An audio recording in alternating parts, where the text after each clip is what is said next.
This is the Sixth Man Show, an Orlando Magic podcast, with your hosts, Kevin Tucker and Jonathan Osborne, covering all things Magic basketball. By fans, for fans. Go Magic!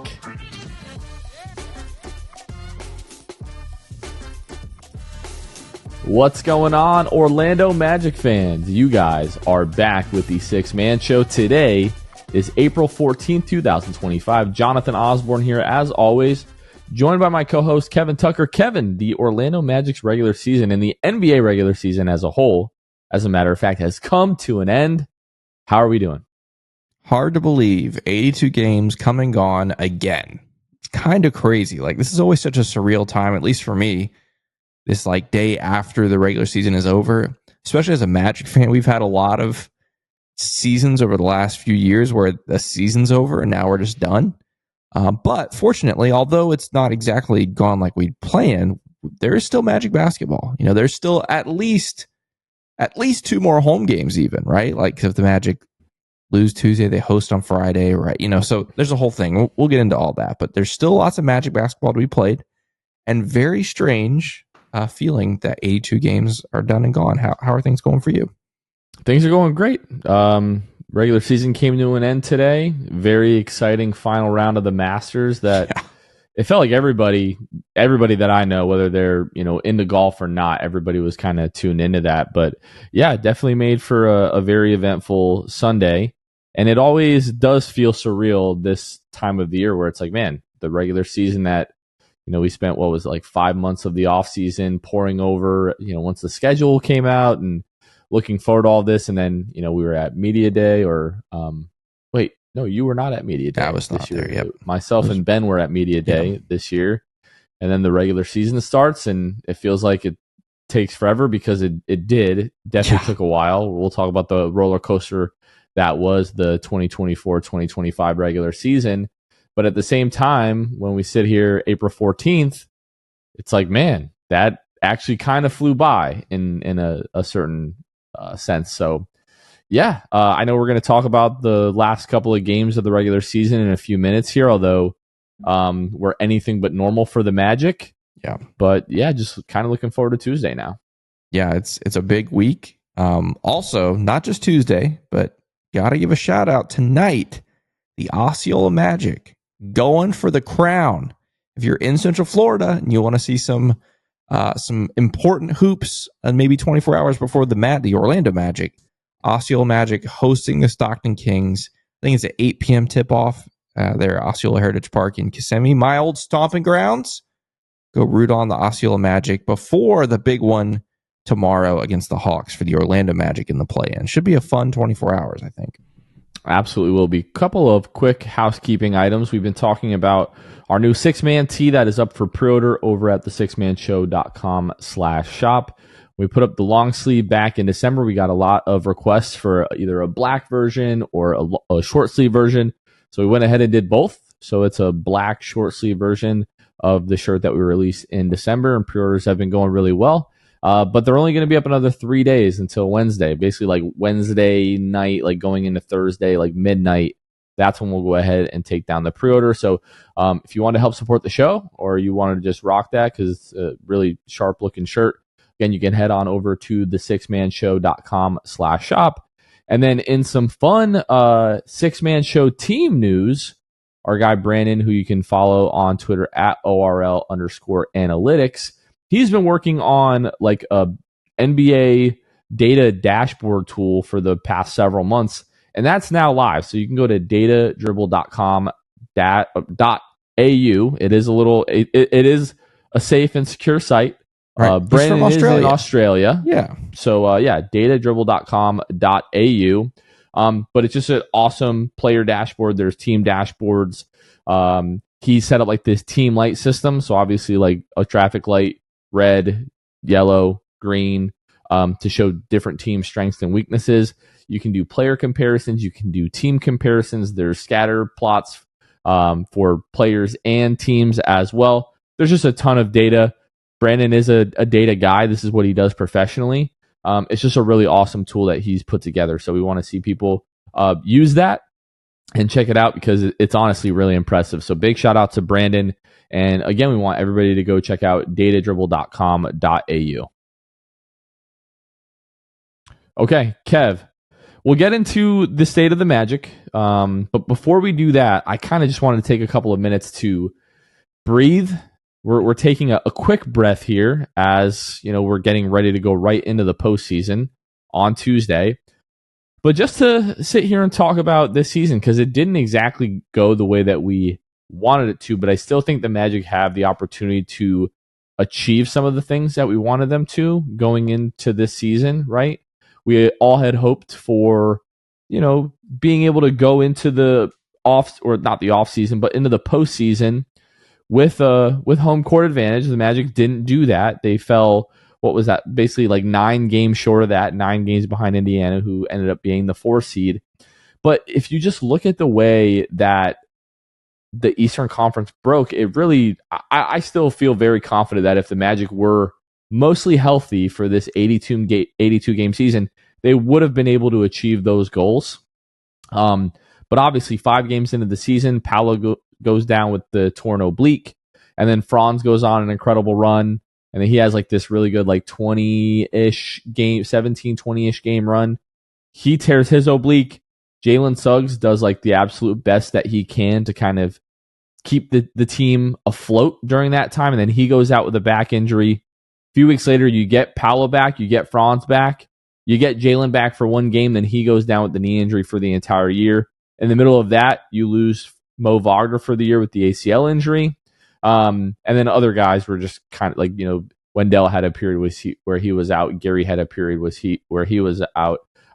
Cole as well, kind of towards the end of the season. And we saw different versions of this Magic team. Like they looked like world beaters early on. We're winning a ton of games without Paolo. And then all of a sudden it was like, okay, well, who can step up? And we saw different guys step up in their roles, like Franz, like Jalen, like Mo Wagner. But you can really only withstand injuries to your main guys for so long. And obviously we saw the defense drop off for a little bit. When Paolo came back and Franz came back, they were working to get the offense going again. We all knew that the offense wasn't really going to be great at any point this season.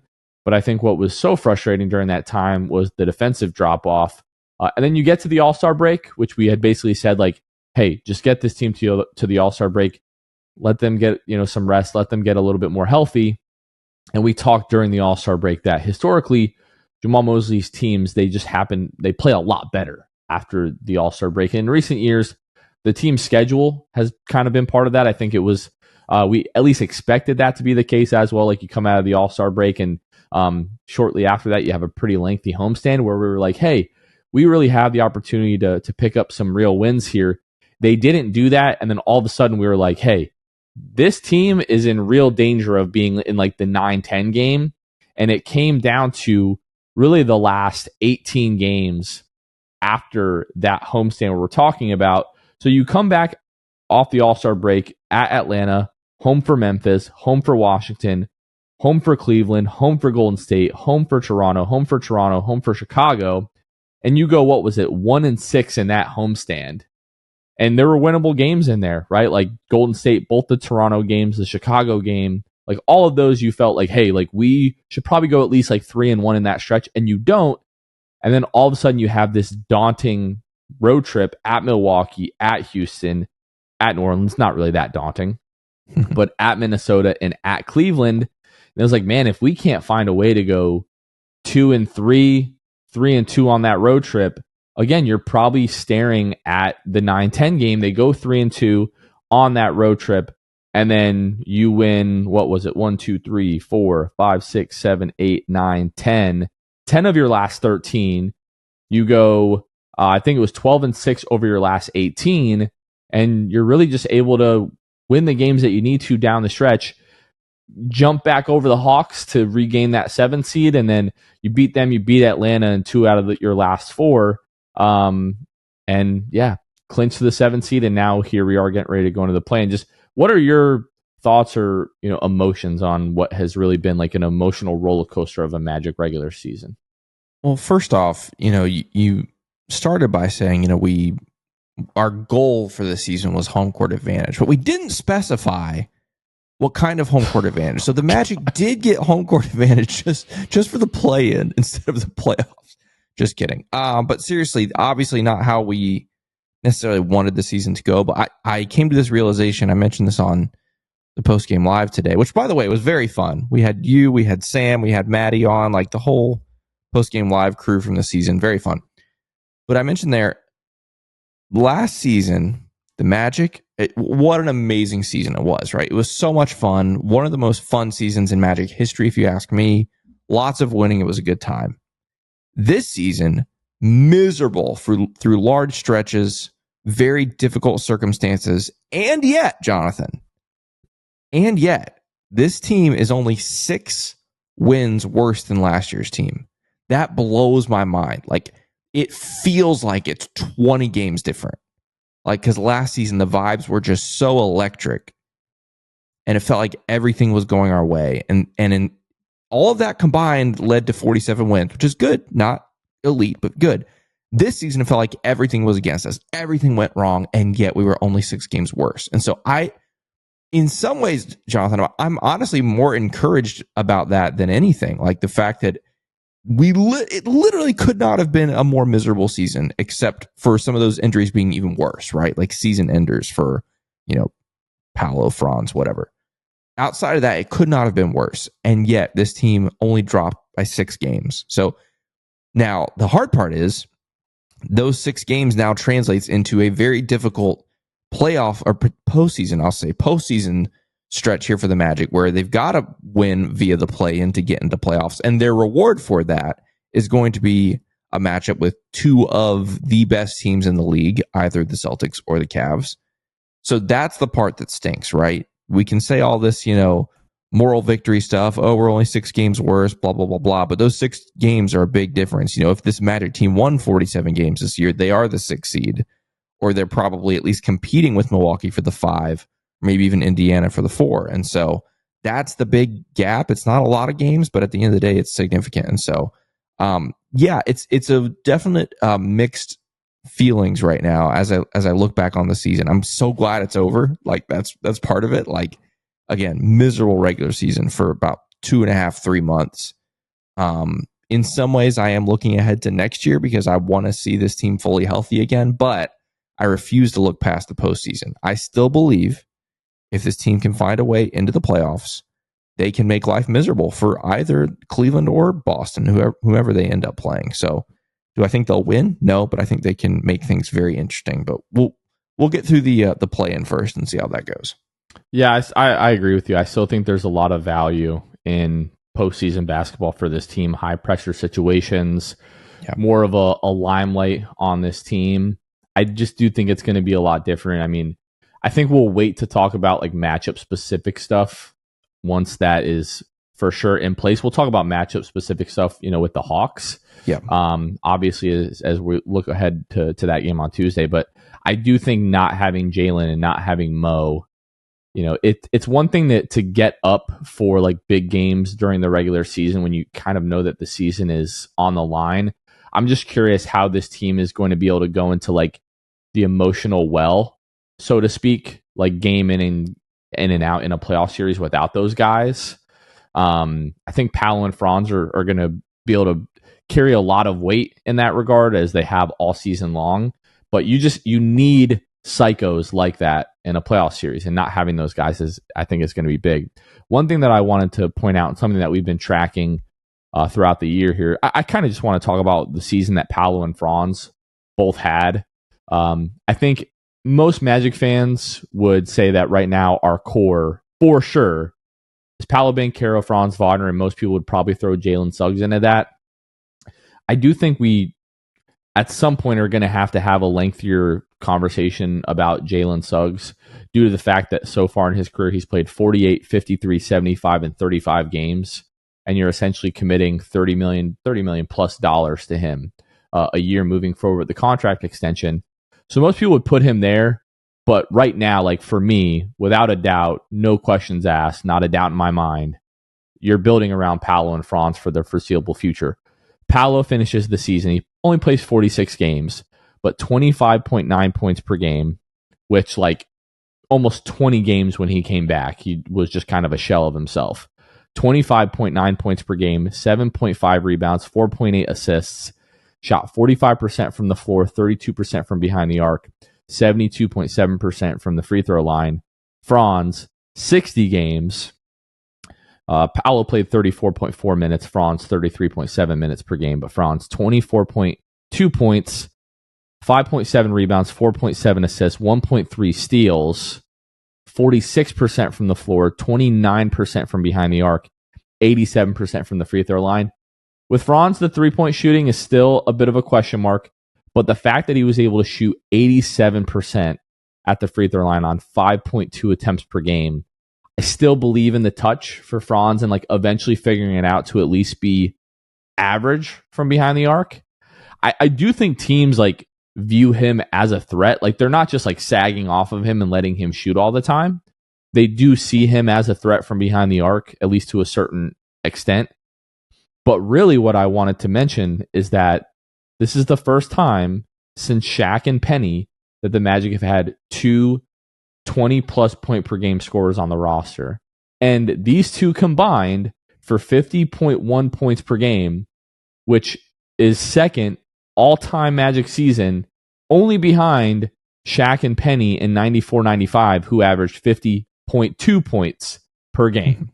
So when we talk about this 1-2 punch, 1A, 1B, however you want to cut it, and how bright the Magic's future is at this point, it is not an exaggeration. It's not homerism. It's not hyperbole. Like we just watched this duo. Now, 46 games for Paolo, 60 games for Franz. But what those guys were able to do in those games, legitimately the second best scoring duo that we've ever had in Magic history. And it's not one guy really covering the load and the other guy kind of does a little bit. Like that 94-95 season, Shaq averaged 29.3 and Penny averaged 20.9. And Penny ended up top 10 in MVP voting that year. So I'm not trying to, discredit what Penny did that season, but we have two legit like all NBA MVP type of caliber guys with Paolo and Franz, and I just we can't really overlook what those guys did this season.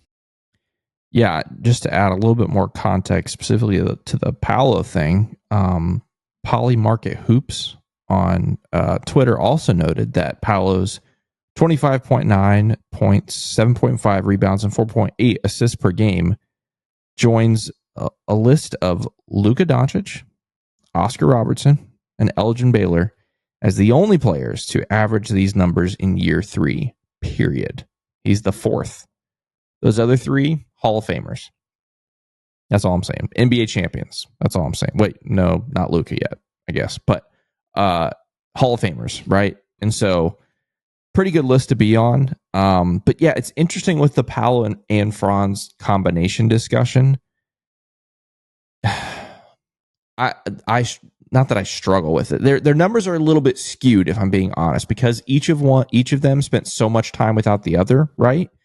And that naturally elevates their numbers to some extent because they didn't have to share as much of time together, if that makes any sense. But it doesn't take away from the fact of what they did, right? You average almost 24 a game over 60 games. I don't care who's on the floor. I agree. But, their number, I'd be curious, and that's actually what I'm looking at right now, what they averaged when they were together. I think that's very interesting to find. But regardless, the fact that you have two guys that can literally lead a team by themselves and you just happen to have them on the same team, right? That's the big thing I take away from it, because it was proven, like when Paolo went out, Franz literally carried this team to a great record. Then Franz goes out, and obviously it was a little bit of a different situation because he wasn't the only one out. Once Franz goes out, you lose Jalen, you lose Mo, all that kind of stuff. And Paolo comes back, and like obviously I don't need to review that for Magic fans, but you have two cornerstones of a franchise, and they both happen to be on the same team. That's what this season told me, right? Were they both perfect? No. Did they both have some really tough stretches this season? Absolutely. They did. Both of them. But I still walk away from this season more confident than ever that these are our franchise guys. These are our cornerstones. And again, I still believe the future of the Magic is super bright. The question marks for this team, though, are most of the people around them, right? Like that's the ultimate question marks for me coming off of 82 games this season. Which of the supporting staff or cast is going to be around next season? I don't know. I think some guys have started to look quite better over the last month or so of the season, which is interesting. Does it save them from the previous 4 months of the season, 5 months of the season? I don't know. Maybe. But yeah, those are the big question marks for me. But as far as Franz and Paolo, there's no question marks for me. I hope they're the cornerstones of this team for a long time. We interrupt this episode for one of our favorite segments of each week. This week's Jam Hot Chicken Jam of the Week, the last Jam of the Week of the regular season, at least. We're going to go back to last Tuesday's game versus the Hawks. Massive game for the Magic. Magic up 1 with 7:54 to go in the second quarter. Franz Wagner brings the ball across the half-court line. Gary Harris sets a little bit of a screen, gets Trae Young switched on a Franz. Franz breaks Trae Young's ankles as he goes for the steal, and then Franz drives the lane, drags over George Niang as Wendell Carter is cutting to the basket. Franz drops it off to Wendell, and Wendell jumps up and dunks it up over the top of Terrence Mann to give the Magic a 3-point lead at that point. That is this week's Jam Hot Chicken Jam of the Week. And speaking of Jam Hot Chicken, they are proudly serving the city beautiful, bringing jams, culture, and hot chicken to the heart of Winter Park. Nashville and LA-inspired Hot Chicken Shack, locally owned and operated in Winter Park. Head on over to 400 West New England Avenue, Suite 13 in Hannibal Square. Follow them at Jam Hot Chicken on all social media. Go to jamhotchickenfl.com to access their menu, online ordering, and all things Jam Hot. And now available on Uber Eats as well. So if you're local to the Winter Park area, you don't want to leave the comfort of your home, but you want the comfort of that sweet and spicy chicken from Jam Hot, head into your Uber Eats app, get it downloaded to your phone, get it delivered right to your door. Once again, big shout out to our friends over at Jam Hot Chicken. Also want to shout out Teddy Sylvia, Ellis. Florida is Orlando's again, so they can suck it. Mr. Mikey and Gotham Grails. Who are these? This strange group of people that I just read their names. These are 5 of our Hall of Fame and elite tier patrons. Our patrons are the people that financially support us on patreon.com/the Sixth Man Show, where they can choose from different tiers that are available to financially support what we do. And you also can join them in doing that. Want to remind our Hall of Fame and elite tier patrons that we have our monthly Zoom call tonight, Monday night, as you're listening to this, April 14th. It's one of the perks of our Hall of Fame and elite tier patrons where we get to get on Zoom. And tonight we're going to be chatting about, the end of the regular season and looking ahead to the postseason for the Magic. And so if that's something you want to join in on, you can go to patreon.com/the Sixth Man Show. And again, check out the different tiers that we have available. And if you believe in our mission of raising up this Orlando Magic fan base and giving the home court advantage that we believe this team deserves, then again, you can join our Patreon there and financially support what we do. So big shout out to all of our patrons for backing our mission. And let's get back into the episode. I think most of us would agree that really what kind of like snapped Paolo out of the funk was the 41-point game over, against Toronto. Now you lose that game, but he ends up with 41 points, 14 of 20. That was back on March 4th. So I went back and just looked at his numbers, basically from that point moving forward. So in 18 games, he averaged 29.4, 8.4 rebounds, 4.6 assists, a steal a game on 48.3, 34.8, 79.5 shooting splits.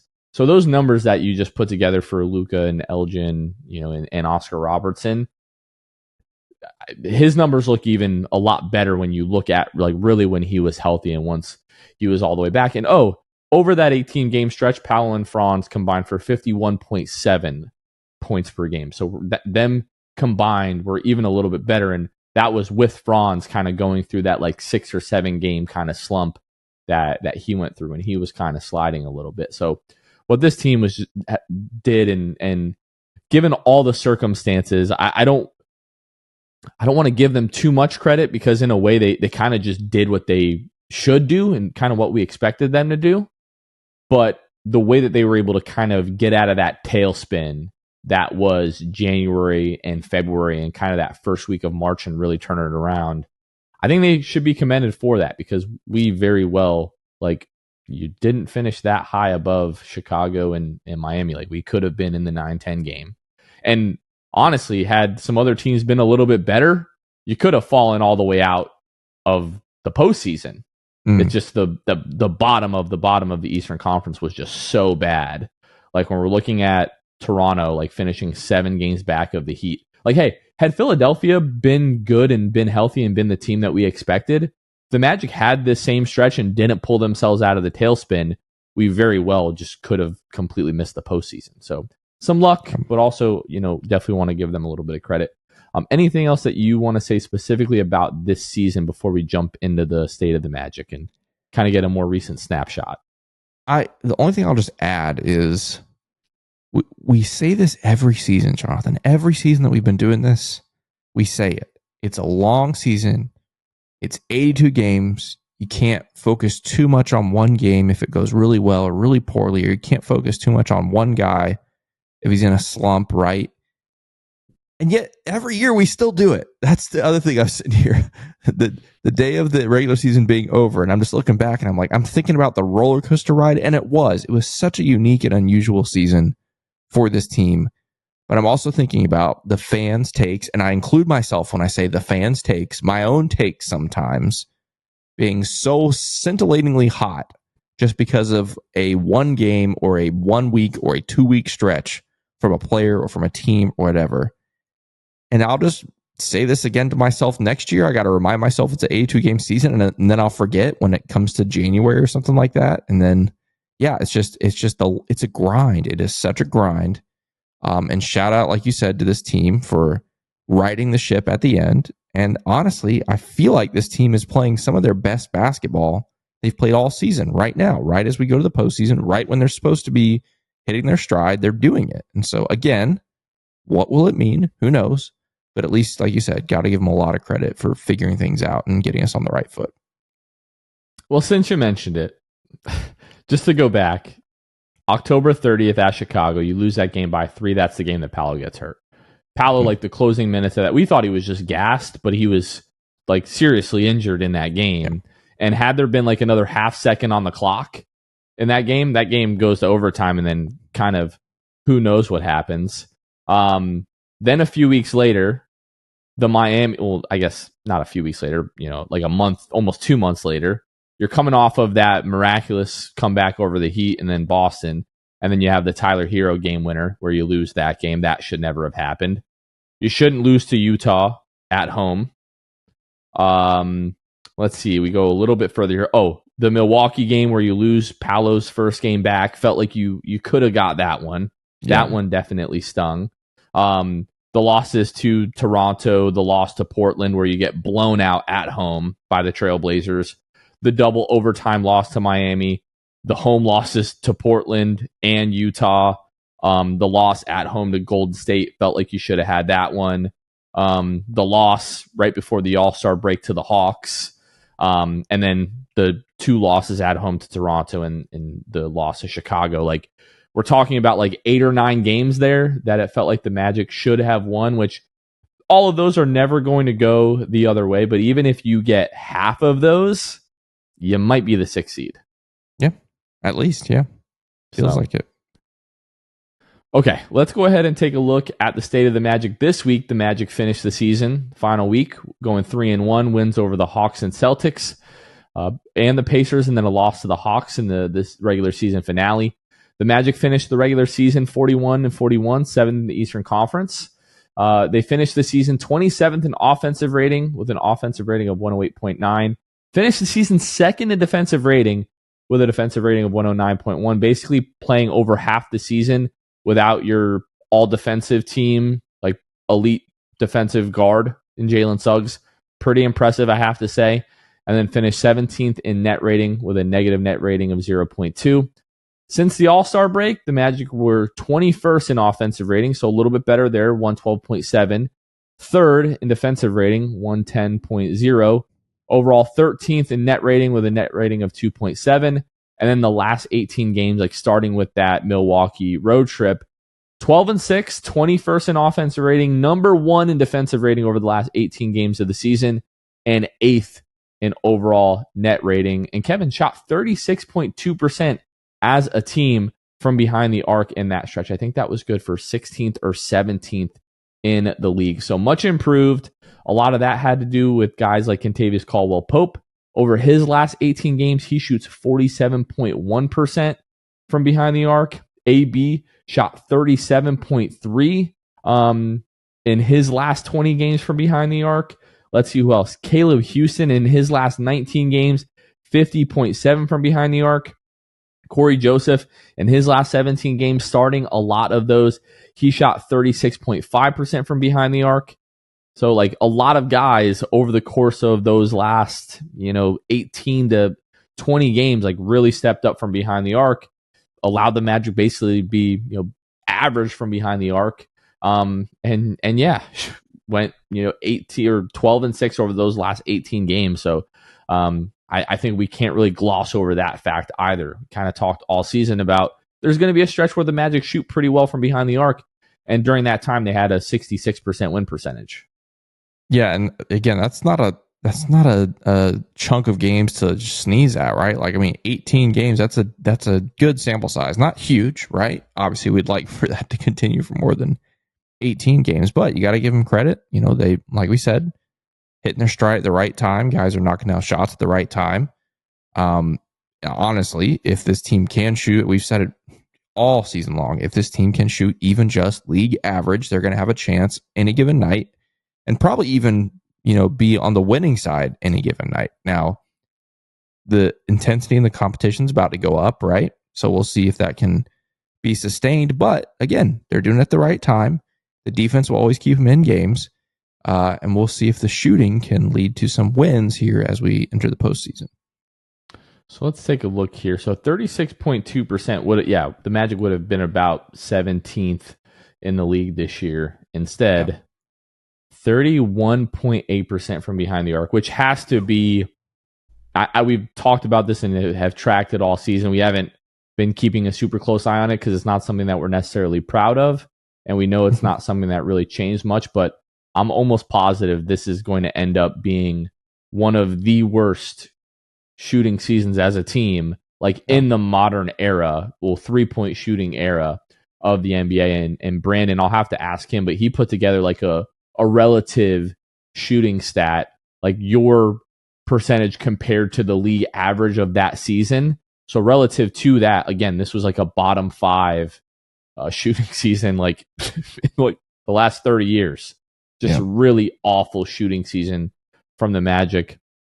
Would love to be able to go to like NBA Muse and see like what was the Magic's record when they shot better than 35% from behind the arc this season. Maybe we can look at that kind of as we go along here. But Kev, we do want to mention the last couple of games because they did happen. I don't think that we really need to take a ton of takeaways from these. No Paolo Banchero, no Franz Wagner in either of these. KCP and Wendell both sat, against Indiana. And then it seemed like, hey, we don't need those guys, as the Magic put 129 points up on the Indiana Pacers, shooting 57% from the floor, 40% from behind the arc. Obviously, I say that in jest, but it was just really crazy to see just quite how well those guys, just the ball movement. Obviously, the shooting was a big factor in that one. So that was a big win. Obviously, the season was kind of wrapped up for both Indiana and the Magic. Indiana didn't really play most of their guys either. And then Sunday versus the Hawks, again, they sat not all of their main guys, but, like Reece Shea, he only played 9 minutes and 33 seconds in this game. Gay played 7 minutes. No, what's that curly-headed guy's name? No Trae Young in this game either. Yep. But no Franz Wagner, no Paolo Banchero for the Magic. And this one, the Hawks game looked more indicative of how you would expect the offense to look without those other guys. You fall 105 to 117. But again, neither of these games really meant anything to either of these teams. These were, I don't want to say G League matchups because, the Magic are just really deep, have a lot of good NBA guys. But I don't think we really need to come away from either of these games really with any big takeaways. And I don't think they're going to have any bearing on, like this Hawks game especially, isn't going to have any bearing on how Tuesday's game is going to go at all. Yeah, I wouldn't think so. I mean, if you wanted to spin it a certain way, like if you're a Hawks fan or if you're in the Hawks camp, like you can spin it in such a way where it's like, well, our role players, they were able to prove that they could go up against some Magic role players and they're going to have a mental advantage going to Tuesday, blah, blah, blah. But, throw all that away. Outside of that, no, it doesn't show anything for Tuesday's game. I think any other takeaways would be like Trevelyan Queen. A lot of people, by the way, he was outstanding Friday against the Pacers. A lot of people were talking about him in the postseason. He is still a two-way player, which is hard to believe because he's spent a ton of time. I don't even know if he's played for Osceola this season. Like, he's been with the Magic so much.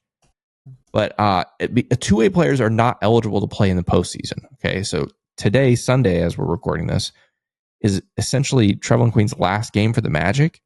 And I believe he's hit his limit for two-way contracts too, if I'm not mistaken. So this might be like the end of his two-way era.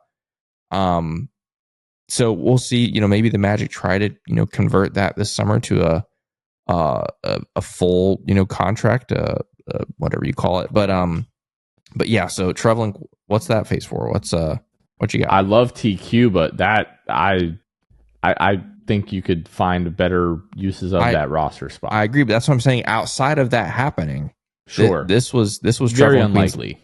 Very unlikely. This was Trevelyan Queen's last hurrah with the Magic. Again, unless I'm forgetting something, I'm pretty sure he's hit his two-way limit. But yeah, what a way to go out though. He was outstanding Friday, career high 25 points in Indiana, and again was part of that 3-point barrage that led the Magic to leading by as many as like a million at some point. So, but outside of that, yeah, not going to take a whole lot away from this weekend. Credit to some of the guys for taking advantage of the opportunities they were given. And again, if anything, maybe some of these guys getting the amount of playing time they did this weekend will have a little bit of a groove going into the postseason. But outside of that, yeah, there's not a whole lot you can take from either of these games. Well, so now we are going to head into Tuesday's matchup versus the Hawks. And in games that mattered this year, the Magic were 2-1 over the Hawks, right. Especially, the last most critical, dating back to last week. This one I'm completely crumpling up in the garbage and throwing away. Like when they're doing their pregame stuff Tuesday, talking about these games, they're going to talk about how they split the season series and all that kind of stuff. I just don't really exactly see it that way for obvious reasons. But as we talked ahead of last Tuesday's game, no Jalen Johnson. Obviously, he's out for the season with the shoulder thing. But these games against the Hawks are just always weird for one reason or another. Tuesday's game was Onyeka Okongwu shooting 407 from behind the arc and 8 of 8 at the free throw line. He had 30 and 14 against the Magic, or the game would not have been as close as it was. Trey got going a little bit later in the game. He finished with 28 and 10. But the guys for us that really mattered, Paolo 33 and 10, Franz 22, 6 and 6. Wendell had 17, 9 and 6, probably his best game of the season, one of the best games in a Magic jersey, to be quite frank. And then KCP 15, 3 of 6 from behind the arc. Like, he was massive in that game as well. And then Corey Joseph hit 2 threes, 2 out of 5 threes in that starting lineup for you as well. I don't know. I'm going to take a huge takeaway from J.I. in this last game. But seems like recently he started to put some better games together and is talking about, ramping himself up for the postseason and being in better shape and trying to, have better performances as the year goes on. We've just seen like a lot of like DNP CDs in the box score for J.I. recently, which, if you're not aware, did not play coach's decision. So not like injury things holding him out, but like matchup and like minutes things that Jamal Mosley just hasn't really put him on the floor. But if the Magic are, I cannot imagine the Magic going into like a do or die game like this and J.I. just not seeing the floor whatsoever. And in that most recent matchup that we're talking about going back to Tuesday, he only played 11 minutes in that game. So that's going to be one of the things that I'm going to keep an eye out for. No Tristan da Silva, no Gogo Batadze in that last game on Tuesday. And then the rest of the bench just kind of gave you enough, but when you get 33, 22, 17, and 15 out of 4 of your 5 starters, a lot of times for this Orlando Magic team, that's going to be enough to get it done offensively. I would like to see the Magic do a little bit better job of with the Hawks come this Tuesday. You win the last Tuesday's game 119 to 112. If we can hold the Hawks under 110 points, I think the Magic should have a pretty good chance to win that one and should come out. And when I think you're going to have a tough time holding this Atlanta team to under 100. But the good news is that they just don't really defend. Yeah, looking back at these games, there's 2 things that stand out to me that I think can actually translate over to this Tuesday's game. The 3 games that you mentioned that were the actual real meaningful games that these teams played. The things that stand out to me, Trae Young against the Magic, in those 3 games this season, shot 44.6% from the field. Okay, not great, not terrible, not great. He scored 19, which that was his worst game of the 3. 6 of 17 from the field, 1 of 8 from 3, which was in Orlando, by the way. 19. He scored in the second game. He scored 38, and then he scored 28. So only 1 game, 30 points or greater.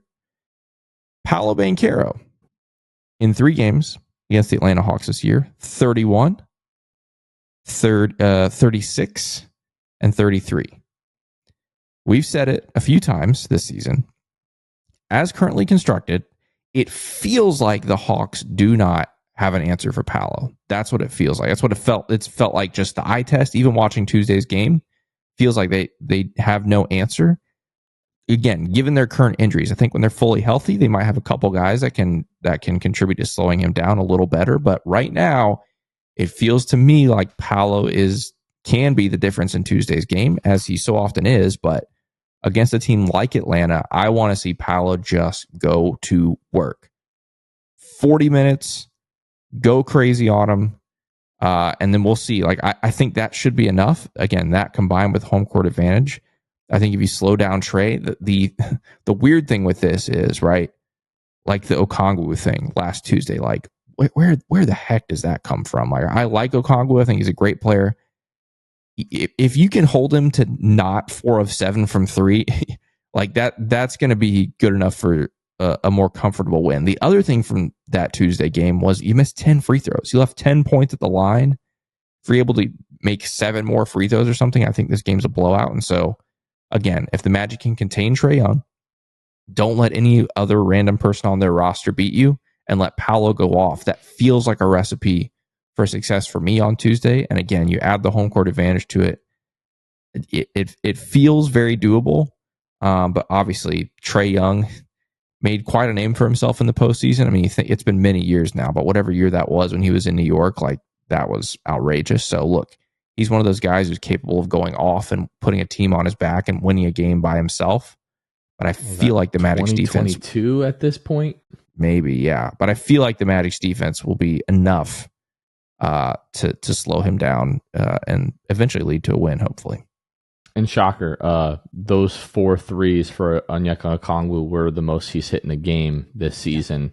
And that 30-point, 14 rebound, 52% from the floor, 57% from behind the arc, and 8 of 8 at the free throw line. Right up there. It's probably his best game of the season, that he had last week against the Magic. So as long as he doesn't have a performance like that again, and the Magic can kind of keep Trae Young in check, I'm going to be interested to see how they guard Trae. Like the last game, obviously we saw a lot of KCP, a lot of Gary Harris. I think you are going to see that, but I want to see them mixing that up a bit more with Paolo and with Franz. Like Franz more so especially, but even there were a handful of possessions in that game last Tuesday where I thought Paolo did a great job on Trae.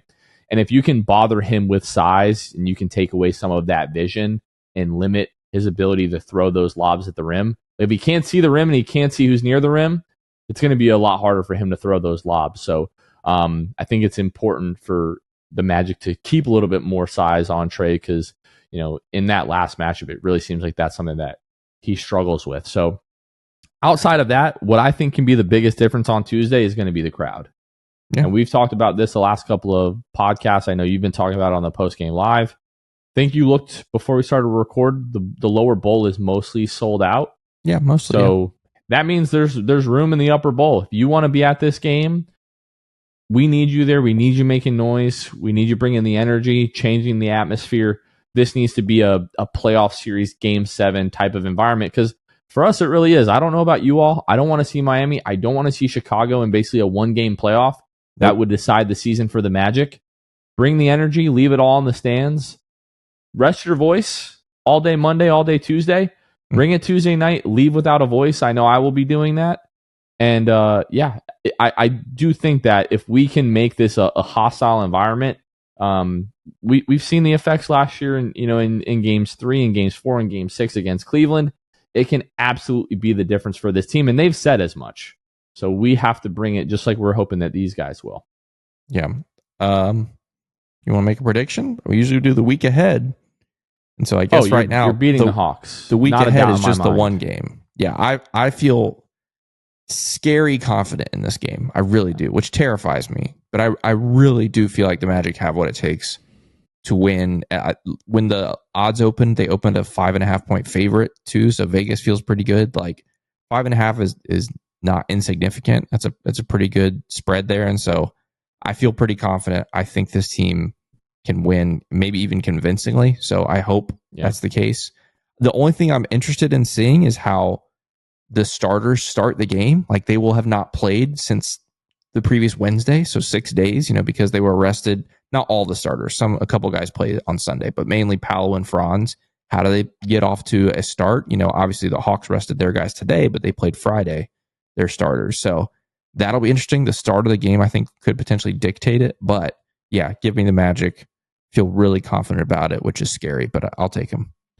I think, obviously, when it comes to postseason basketball, so much is about matchups, but a lot of it is also just like who has the better players. And I think the Magic, without a doubt, have two of the best 3 players in this matchup. And a lot of nights they have the best 2 players, right? Like I think there are a lot of nights that Franz can absolutely outplay Trae Young, but I think we far and away have the best player in Paolo Banchero, and just kind of the way that he's really going to be able to dictate this game with his scoring, with his passing, with his rebounding. And like I said, defensively, if he gets matched up against Onyeka Okongwu or Trae Young or whoever it may be, Paolo Banchero is a much better defender. I've been saying this since the pre-draft process, when a lot of people were, he's Luka, he's this, he's that. I didn't see that at Duke. I thought there was no way that was ever going to happen in this environment under a Jamal Mosley. And we've talked about that for the past couple of years now, but I don't think he gets enough credit for how solid he is defensively. Not always. He's definitely got lapses and possessions where he'll take off a little bit, but he is shouldering a massive offensive load. But yeah, if Paolo and Franz play the way that those guys are capable of, and we get the same kind of production that we've been getting from guys like KCP and Wendell and Corey Joseph and Caleb Houston off the bench and Anthony Black, and now you've got a healthy Cole Anthony, like the Magic should just be able to get it done. And anything else, like if we end up in that 9-10 game, it sounds stupid because it's just one game, but like this is where you wanted to be all season. Like you wanted to have a chance to go into a playoff series, and it's right here in front of you at home against an inferior opponent. In my mind, anything less than a win to me is like, it's unacceptable. It would be very, very disappointing. And I think overall, I'm going to view this season kind of in a neutral light. Like obviously not the best, not the worst. Had a really rough period, but the way they responded, almost the last quarter of the season, I think is commendable, and kind of reminded us who this team is. Because for a few weeks, we had no idea who this team was. We had never seen this team, especially, since Jamal Mosley had been here, the way that they were playing. But if you end up in that 9-10 game, and especially if you lose that 9-10 game, I'm probably going to be like, 55-45, negative versus positive in terms of the way that I view this season. So just get it done. I don't see a reason why you should lose to Atlanta on Tuesday. Yeah. So we'll see how it goes. I think, Jonathan, I'd like to go through the week ahead in a different way. Just kind of walk through what this week could look like, not just for the team, but for us, just so people know when we're going to put out content and stuff. First off, let's go through today as you're listening to this Monday. Again, Osceola Magic play tonight. If they win this game, they're G League champions. If they lose this game, season over. So win or go home. Well, I mean, they're already home, but win and your champions lose, season's over. Okay. Also Monday night, we're having our Zoom call with our Hall of Fame and Elite Tier patrons. So shout out to that. If you want to join us, you can join the Hall of Fame or Elite Tier level on Monday night. Tuesday night, obviously, Magic Hawks. After that game, we'll do the post game live on YouTube, just like we do after every Magic game. Then Wednesday night, Jonathan and I will record the next episode of the Six Man Show, which will come out Thursday. Okay. Obviously, depends on how Tuesday's game goes, which determines how the rest of the season goes for the Magic. Either the Magic will play Friday in a miserably painful 8th seed play-in game, win or your season's over, and obviously we'll cover that. Or if they win on Tuesday, it'll be a first-round matchup against the Celtics. If the Magic win on Tuesday, game 1 against the Celtics will be on Saturday.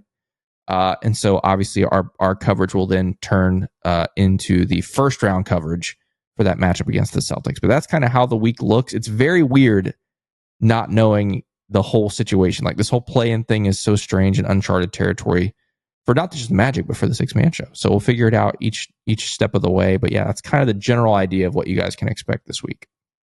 Very much looking forward to that. Kev, do we want to give like a, I don't know, 1-2 minutes to what lies ahead if you win on Tuesday and then you're headed to Boston probably Saturday? Yeah, it's going to be interesting. Like I said, if you win Tuesday, game 1 is Saturday in Boston. I obviously am not confident, right, in a series against Boston. I would absolutely pick Boston to win.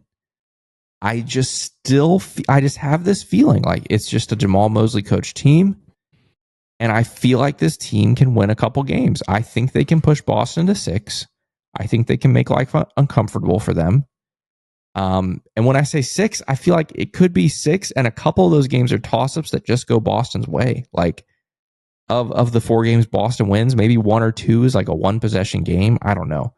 I think it'll be great experience once again for Paolo and Franz. Last year they got the Cleveland experience, which I think, was obviously very well worthwhile for them. Obviously would have loved to win it, but it's a great experience.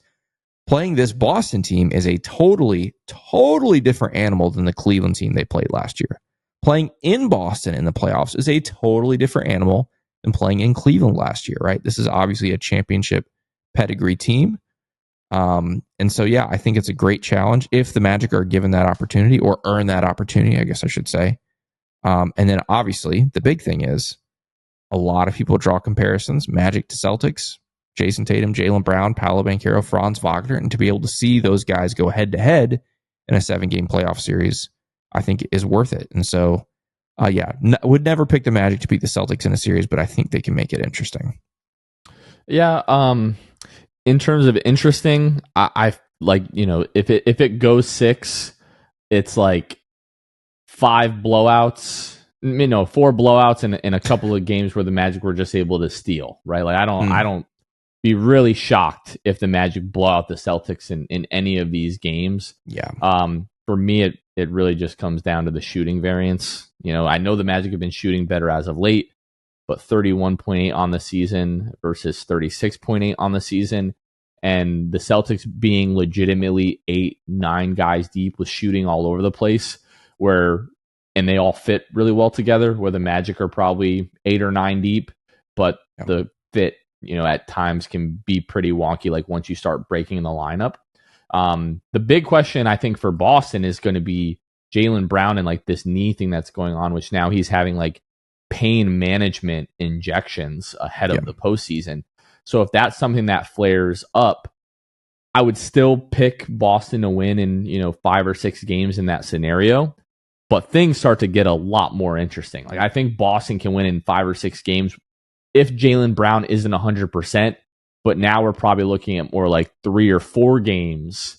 Maybe aren't like close, like down the wire, but like heading into the 3rd and 4th quarter, like the Magic are still kind of holding on, and then championship pedigree and experience will probably take over, and home court advantage too. Yeah. Home court advantage, but also like Paolo and Franz, are probably going to have to shoulder even more, offensive responsibility than they did in the last postseason. And if this postseason goes anything like last postseason, where the Magic weren't a great 3-point shooting team, but they were better than they were this year. But then, like, you go on the road and everybody just forgot how to shoot. Yeah. If that carries over into this series, the Magic really don't have a chance whatsoever. Yeah, I was about to mention the Jaylen Brown thing. I've seen a couple Magic fans mention, Jaylen Brown, the knee thing. The problem is, guys, like, even if Jaylen Brown is out for the series, like, does not play a second, I'm still picking the Celtics. Why? Because it's not just Jason Tatum. It's Jason Tatum. It's Kristaps Porzingis. It's Derek White. It's Drew Holiday. Like, go down the list. That's a stacked team that is built to handle a team. It's built to handle a team like Orlando in the postseason. And so, again, it makes things more interesting. But even if he plays 0 minutes, I would still pick Boston. I think they're just that stacked and that good. Honestly, Boston's my pick to win it all this year if they can get past the Magic, which is the big if. But no, yeah, I think it'll be more good experience than anything. Can they shock the world? Sure, absolutely. It would definitely be a shock, though. I'll put it that way. And just also the fact, like, you're just going to have to deal with such a difference in volume. Like, the pace is going to be different in the playoffs. It's going to be slowed down a little bit, which I think probably benefits the Magic. We're talking about a Celtics team that takes almost 50 threes a game. Yeah. And although they're only, shooting, 5% better than the Magic, when you add, an additional 15 threes over the course of a game, like, you're talking about 5 more threes made, which is where the math really starts to become a problem. So if Paolo, is average from deep, Franz can, hang around 30% where he's been, you're going to need Corey, Wendell, KCP, Cole, AB, JI, Caleb. You're going to need all of those guys to be like plus 3-point shooters, especially on the road, to really be able to hang with this Celtics team who, are not only one of the better offenses in the league. They finished, second in offensive rating. They were 4th in defensive rating. This is a really freaking good team. It's a championship team who is, other than health, every bit as deep as they were last year. And we're going to see, what happens with the Jaylen Brown thing. If it is one of these things where he doesn't break down until the second or third or, the finals for the Celtics, we're not looking at a probably super long series, but I do think my belief in it's a Jamal Mosley team, I do believe that part of my belief has wavered a little bit just because I never expected to see the January and February that we did. Right. That being said, going into a playoff series, I have to give them a puncher's chance in every single one of these games. Yeah, I think so. That's kind of where I'm at. Yeah. But yeah, the 3-point barrage is insane from that team. They're crazy. Yeah. But again, back to reality. We got to focus on Tuesday first. Let's beat the Hawks. And then maybe we can talk a little more about the Celtics. Worry about Tuesday first. Yeah. All right, folks. sixmanshow.com or the6manshow.com/shop. Get your shirt before Wednesday. Those will be gone forever. And yeah, let's just beat the freaking Hawks. See you all Tuesday at Kia Center. What do we say? Let's do it. Let's freaking beat the Hawks, please. That is going to do it for this one. For Kevin Tucker, this has been Jonathan Osborne. You all have been listening to the 6-Man Show, and we will catch you guys next time. See ya. Thanks for listening to the 6th Man Show. Be sure to subscribe on iTunes and Spotify to get new episodes downloaded directly to your phone. If you enjoyed the show, please take a minute to give us a 5-star rating and a review. It helps out the show a lot. Follow us on Twitter, Instagram, and Facebook at 6 Man Show. We'll catch you guys next time. Go Magic!